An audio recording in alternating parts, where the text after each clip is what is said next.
नमस्ते जी। आज का विषय है 400 वर्ष जीवन यापन के लिए केवल मानव एवं पशु से उत्पन्न ऊर्जा ही आवश्यक है।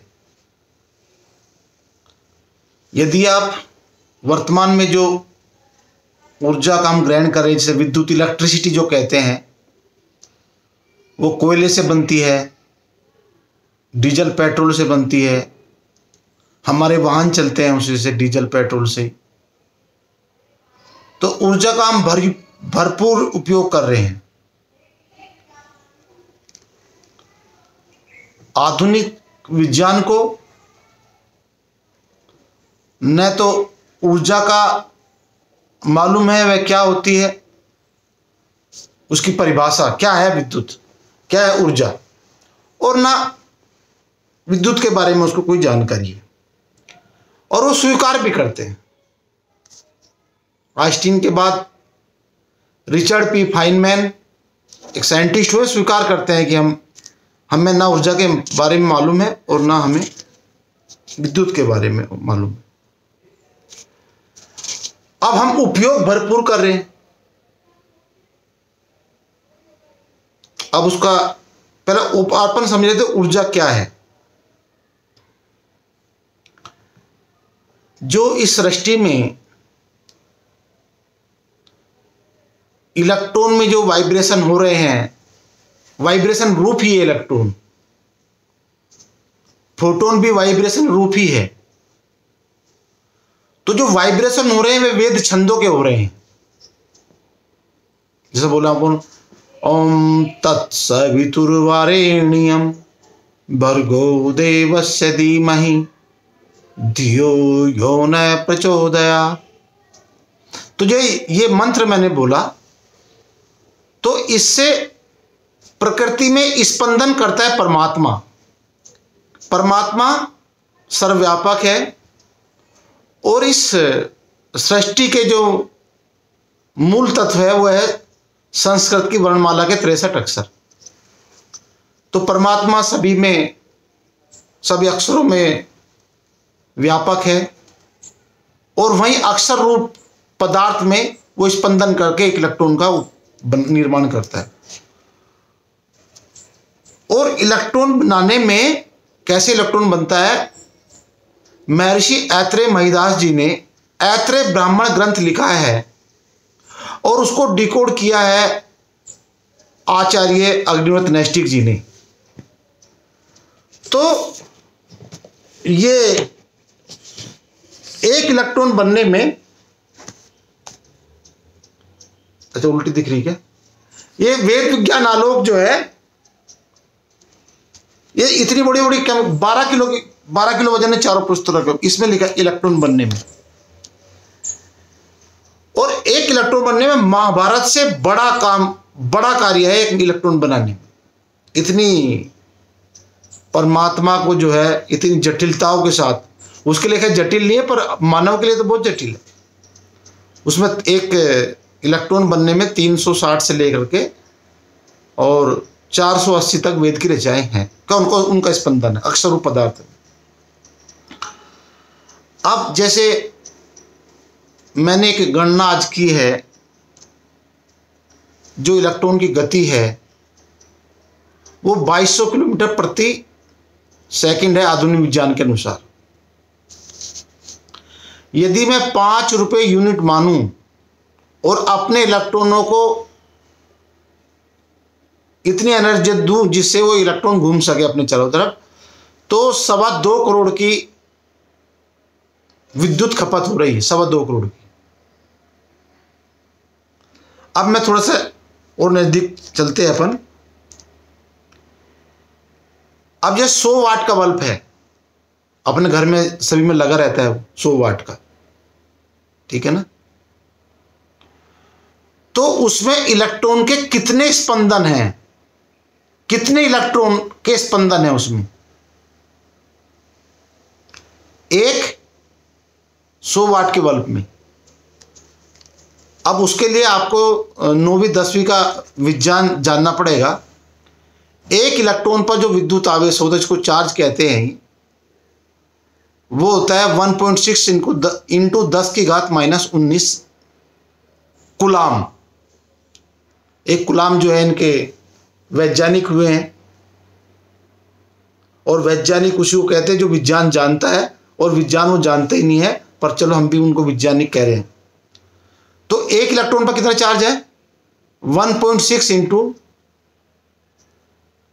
10⁻⁻19। और 1 वाट पर जो नियम है P = V × I, तो उसके हिसाब से 1 कूलाम में 6.2 इंटू 10⁻18, मतलब 6.2 इंटू 10 पर 18 जीरो लगा दो, इतने इलेक्ट्रॉन होते एक वाट में पर सेकंड एम्पीयर जो अपन खपत करेंगे। और 100 वाट का अपन ने बल्ब जलाया, तो 1 सेकंड में 6.2 इंटू 10⁻20, मतलब 6.2 इंटू 10⁻10, एक जीरो 20 जीरो लगा दोगे तो इतने इलेक्ट्रॉन, खरबों खरब में भी कितने जीरो लगती है? इकाई, दहाई, सैकड़ा, हजार, 10,000, लाख, 10 लाख, करोड़, 10 करोड़, खरब, 10 खरब,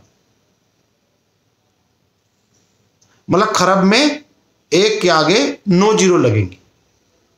तो खरबों खरब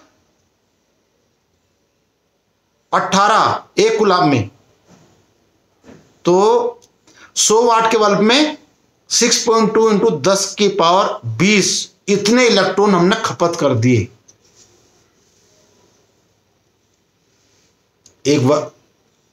एक सेकंड में। अब ये तो 100 वाट का बल्ब ही है। अब हम गाड़ी में कितना डीजल फूंकते हैं, कितना एसी चलाते हैं, तो कितना कंजम्पशन, कितनी हम पावर उपयोग कर रहे हैं उसमें। परमात्मा कितनी जो इलेक्ट्रॉनों को खपत हम कर रहे हैं, आप उसका अंदाजा लगा सकते हो कि इतनी खपत हम कर रहे हैं। और वेद में एक मंत्र आया, ऐश्वर्य, जो असुर होता है वो केवल अपना स्वार्थ देखता है, स्वार्थी को असुर बोला गया। और असुर क्या है कि मुझे ही दे दो सब कुछ। मेरे घर में भी लाइट जल रही है, अब मैं तो वैदिक विज्ञान अभी पढ़ा हूं, अब इसको कम करूंगा कि कैसे कम हो। ये तो 2 दिन से अवसाद में हूं, मैं भी एक डिप्रेशन में हूं। परमात्मा कितना घनघोर दंड तो देगा ही। परमात्मा दंड कैसे देगा कि देखो जी, उसने जो कोयला है, कोयले से बना रही बिजली, और डीजल पेट्रोल से, वो दोनों पदार्थ बनाए थे पृथ्वी के संतुलन के लिए, और हमने उपयोग उसके बिजली बनाकर हमने कर लिया उसको उपयोग। परमात्मा को सृष्टि चलानी है 432 करोड़ वर्ष, उसकी व्यवस्था है पल पल प्रतिपल, और मानव को आयु दी कितनी? 400 वर्ष। उसने भोग लिया ज्यादा, उसको क्या करना था? हाथ पैर दिए थे एनर्जी प्रोड्यूस करने के लिए, गाय का बैल दिए थे, उनसे एनर्जी उनसे उत्पादन करता, और उसने वो पदार्थ उपयोग कर लिया जिसको उसने भूमि के संतुलन के लिए रखा हुआ था। कैसे रखा? तो क्या प्रमाण है कि भूमि के संतुलन के लिए थे? क्या क्या क्या प्रमाण है? हाँ प्रमाण है। क्या प्रमाण है? मानव योनि तब मिलती है जब पाप पुण्य बराबर या पुण्य अधिक हो जाते हैं, और यह सुख योनि है। सुख होता है ज्ञान से, और परम सुख पहले 400 वर्ष तक जीना, और फिर 3100 खरबों वर्षों तक इस शरीर के मुक्त अवस्था में जीना, उसके लिए थे मानव योनि। तो हमको जो सर्वोत्तम गिफ्ट दिया था मानव योनि, ये 400 वर्ष में विज्ञान सीखने के लिए दिया था, वैदिक विज्ञान। परमात्मा जब 400 वर्ष जीना है यदि मुझे, तो मुझे शुद्ध वायु चाहिए, शुद्ध पानी चाहिए, शुद्ध भूमि चाहिए, शुद्ध ध्वनि चाहिए, चारों चीज शुद्ध चाहिए। अब हमने कोयले से बनाई बिजली, विद्युत, डीजल से बनाई विद्युत, एनर्जी, डीजल पेट्रोल से भी एनर्जी, विद्युत। हमने किया उपभोग, अति उपभोग, और साथ में क्या लिखना, मारने का साधन, कार्बन डाइऑक्साइड, जहरीली गैस, जिससे आयु घटा रही है, आयु घट रही है, क्योंकि परमात्मा की न्याय व्यवस्था तो पल प्रति पर चल रही है। उसने क्या बोला था, ये शरीर दिया है, आप बैलों का उपयोग करो, पशु का उपयोग, पशु को एनर्जी को उपयोग करना था, और आपने गलत मटेरियल उपयोग कर लिया, इसलिए आपको अल्पायु में मृत्यु आपके निश्चित है।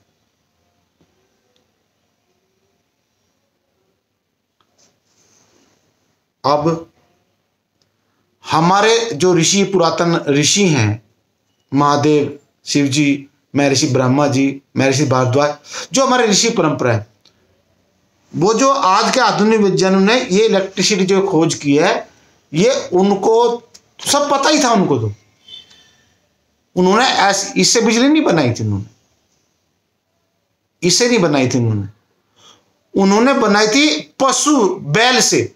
हरट पानी चलता था, हरट से, हरट चलता था पानी खींचने के लिए, घास काटने के लिए भी कोल्हू, जो बैल चलते थे पूरे।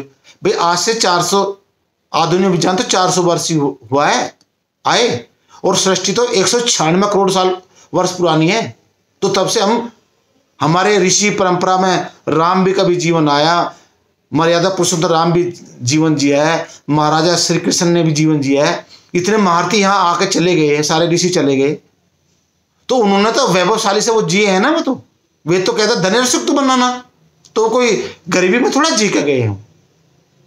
पर क्या किया है उस ठगों ने, उनको ही बदनाम कर दिया, ऋषियों को ही। महाराजा श्री कृष्ण को बदनाम कर दिया, उनको गोपियां रखता था। महादेव शिव जी को नशेड़ी घोषित कर दिया इन ठगों ने, उनके नाम से ठगने के लिए। विज्ञान नहीं जाना। तो तब जो है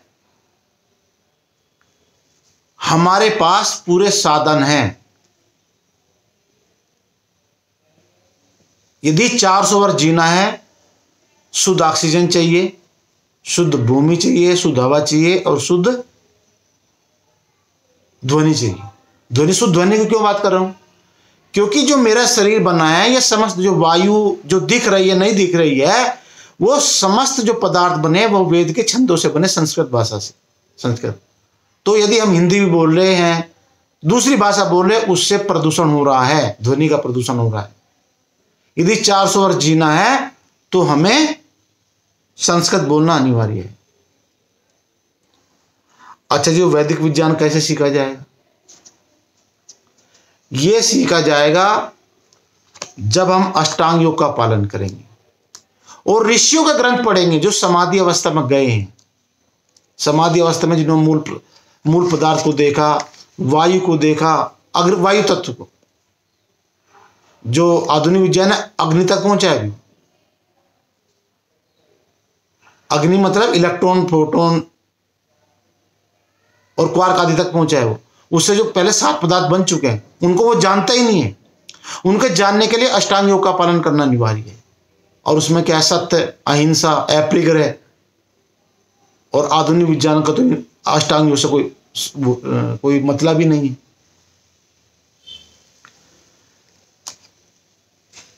तब यदि 400 वर्ष जीना है, तब हमें कोयले से जो सोलर ऊर्जा लग रही ना, सौर ऊर्जा, ये सूर्य की किरणों से, उसकी जो प्लेट बन रही है ना, 25 वर्ष के लिए प्लेट बन रही है। और जो 25 वर्ष के बाद जब उनकी आयु पूरी होगी, उनसे कैंसर फैलेगा। अभी मेरे तीन इलेक्ट्रिक जो विद्युत बन रही है, ये तो विनाश की जड़ है। सौर ऊर्जा वाली, कोयले वाली और बिजली, कोयला और डीजल पेट्रोल, ये तो तीन तो विनाश है ही। अभी मेरा जो चिंतन है, पानी से इतना नुकसान नहीं है ऊर्जा का, थोड़ा बहुत अपन उपयोग कर सकते हैं, और पवन ऊर्जा का उस पर मेरा चिंतन नहीं हुआ। तीन को तो मैंने चिंतन कर लिया है, ये तो विनाश की जड़ है। और भाई हमें जरूरत नहीं है, यदि हम वैदिक विज्ञान पढ़ेंगे, परमात्मा का सत्य स्वरूप, सृष्टिकर्ता का जो सत्य स्वरूप जानेंगे, 400 वर्ष तक धन ऐश्वर्युक्त, स्वस्थ, बलशाली, पराक्रमी यदि जीना है, तब हमें वैदिक विज्ञान का आचरण करना पड़ेगा। और जब हम वैदिक विज्ञान का जब हम आचरण करेंगे, हमें ये कृत्रिम जो मानव और पशु ऊर्जा ही पर्याप्त है, इससे हमको और जरूरत बिल्कुल नहीं है। वैदिक विज्ञान में जब समाधि, ऋषि जो योगी होते समाधि में, उनको यात्रा करने की जरूरत ही नहीं है, वो तो बैठे बैठे समाधि लगा समस्त सृष्टि का भ्रमण कर सकते हैं। तो जब तक हम समाधि का लक्ष्य नहीं होगा, 400 वर्ष का लक्ष्य नहीं होगा, तो हम ऐसे ही विनाश करते रहेंगे, ऐसे ही भोगी होते रहेंगे। तो मेरा आप सभी से हाथ जोड़कर निवेदन है, पहले तो वैदिक विज्ञान अर्थात पूर्ण विज्ञान को पढ़े समझे, तभी आपको आधुनिक विज्ञान की गप जो है, आधुनिक विज्ञान जो गप मार रहा है ना, उनकी पोपलीला पता चलेगी, और आपको सत्य ज्ञान वैदिक विज्ञान से मिलेगा, और तभी आप 400 वर्ष तक जीवित रह सकते हैं। धन्यवाद, नमस्ते।